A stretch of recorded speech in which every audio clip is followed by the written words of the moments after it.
Ben ritrovati al meteo. Una forte perturbazione investe le nostre regioni con condizioni di maltempo nella giornata di giovedì 4 aprile, ma vediamo il dettaglio.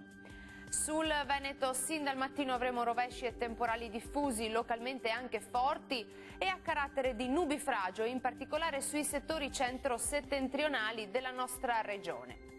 Temperature minime tra 6 e 9 gradi, massime oscillanti invece tra 11 e 19 gradi circa. La situazione non cambia di molto sul Friuli Venezia Giulia, dove avremo anche qui precipitazioni diffuse, localmente anche a carattere temporalesco, come ci mostra la nostra grafica.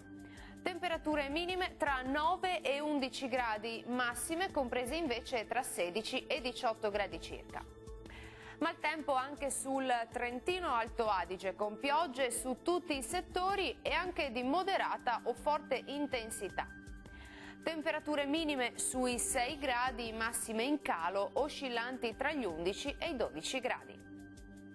Bene, dal meteo di Antenna 3 è tutto, vi do appuntamento al prossimo aggiornamento. Arrivederci.